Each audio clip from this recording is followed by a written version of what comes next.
I mean, you know what I'm talking about, right? Like you've got everything set up, it all looks so good, but then you look at the silverware and you're like, oh, those reflections, they're totally killing it. Well, if you've ever been in that situation, you've got to stick around.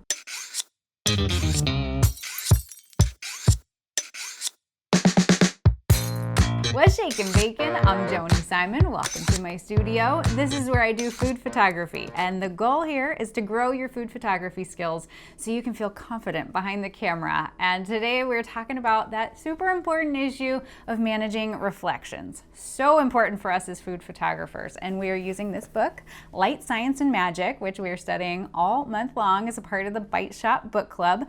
Details are all linked down below, but a huge portion of this book, like I think at least a quarter of it, is dedicated to the idea of reflections and how we manage them and how we make the most of them. Because our images would not exist without reflections. The idea that the light is entering the scene, it's hitting our subjects and everything that's there, and then bouncing back up into the camera in order to be captured. But what we have to know is that there are three different kinds of reflections. There are direct reflections, diffuse reflections, and direct polarized reflections. So starting with the direct reflection, this is going to happen anytime you have some sort of reflective surface, aka something that's shiny. So for example, metal, like in our silverware, or in drinks with liquids, anything that is shiny, when the light hits it from a particular angle relative to the subject and relative to where our camera is placed, that the light enters in, it hits that surface, and then it pops back up into the camera, and that the light is then seen is as bright as that original light source, right? So for example, with this spatula, that the light is hitting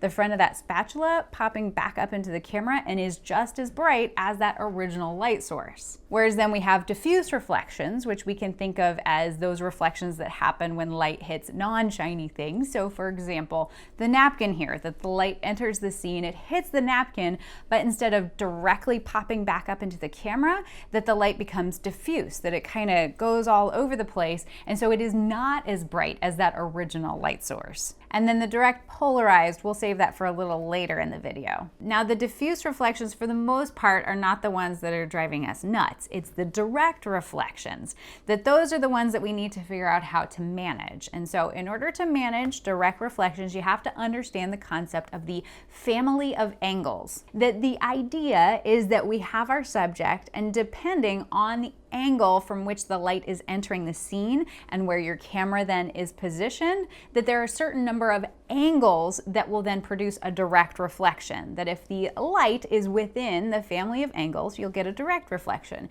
If the light is outside of the family of angles, that you won't get a direct reflection. But let me illustrate this with kind of a simple visual setup. So we have our spatula, and as you can see, that spatula is not flat to the surface, right? It's kind of tilted up, and then we have our camera mounted overhead, and that the lens is then facing down towards the spatula.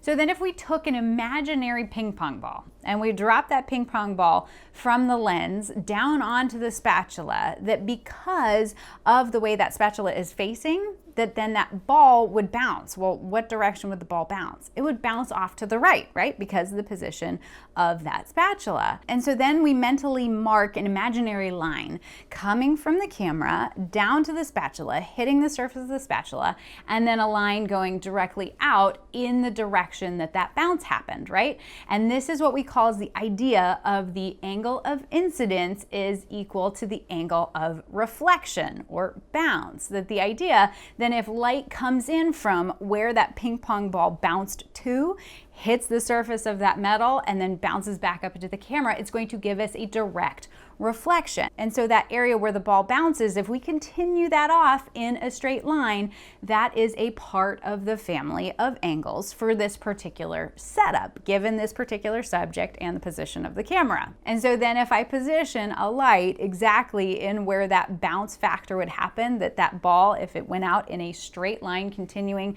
from the angle of its bounce, that then you can see see, we have a direct reflection that light that is hitting that spatula is just as bright as the light source. But here's the really cool part, is that if we position the light outside of the family of angles, so whether above the family of angles or below it, then we won't catch that direct reflection. Let me show you. And so for this setup, if we take the light and we lower it and theoretically bring it below the family of angles for this particular subject and the position of the camera, then if we took another shot, now the metal is dark because we are not able to see the direct reflection. The light is not hitting the surface of that spatula in such a way that the light is popping back directly up into the camera. And then just taking it one step further, because I can't help myself, if we take that light and just put it a little bit higher, so not quite as low, then you can see we have partial direct reflection coming because now that light is occupying a portion of the family of angles, but then the rest of the light is outside of the family of angles, making the metal dark. But here's the thing that I come back to as far as for food photography, and the kind of food photography that I do, and maybe that you do, is that I'm generally not crafting the light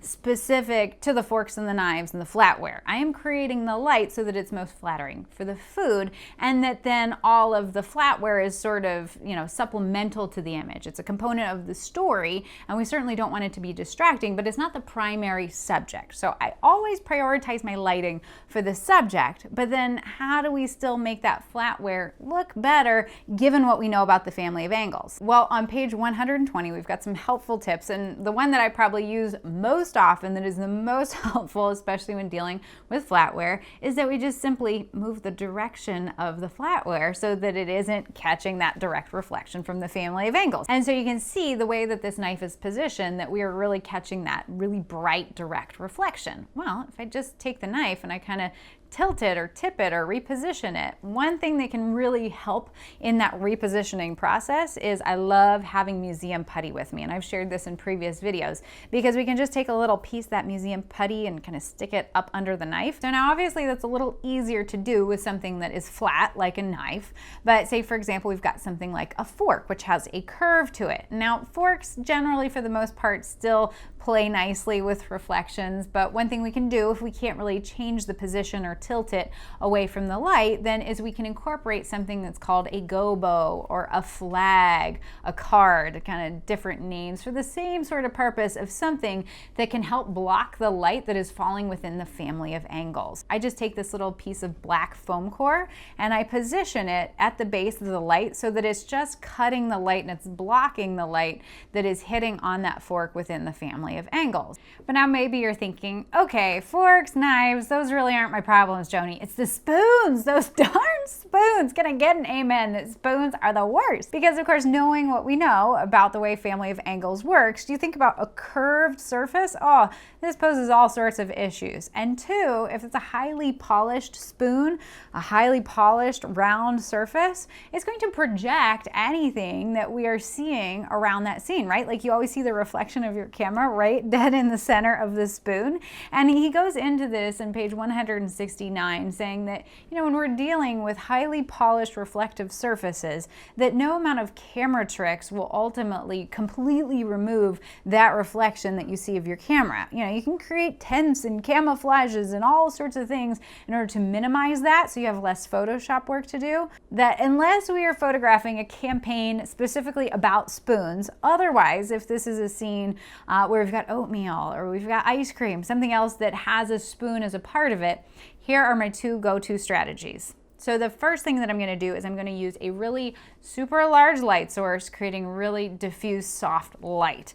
And so we can do that with natural light with just a really large window that if it's cloudy outside, great, you've got diffuse lighting. But if you're here in Arizona where there's never a cloud in the sky, then we throw a white sheet or a large diffuser in front of that so that then we are filling as much of the family of angles that are present in that spoon with soft diffuse light. So it kind of softens that highlight. It's not as hard and harsh. For me here in the studio, what I've done is I've taken that same light source, that 24-inch round beauty dish that I've been shooting with, and then go ahead and incorporate an additional layer of diffusion, a really huge diffuser in front of that, again, replicating that same sort of idea as the natural light coming in through that large window. Now at this point, somebody might recommend busting out a polarizing filter, which certainly you can do that. And as we talked about at the beginning of the video, what's the third kind of reflection? That's the direct polarized reflection.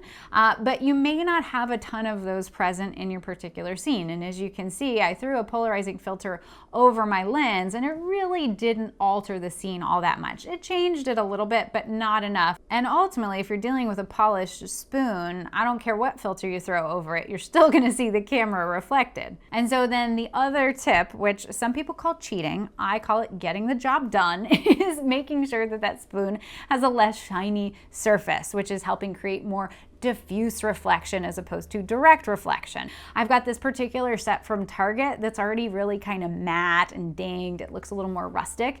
That's going to create really great, more diffuse reflection. So those are perfect to use. But if you're using shiny spoons that you love and from a design aspect makes sense with the vibe that you're going for, then you just take some matte spray. Some people call it dulling spray. I particularly like to use this Mod Podge matte spray, and you just spray it very lightly over the surface of the spoon, and voila, suddenly you have much more diffuse light and we can't see the direct reflection of the camera. But now actually that I'm thinking about it, there's one more thing you can do, and if all else fails, just cover it in chocolate.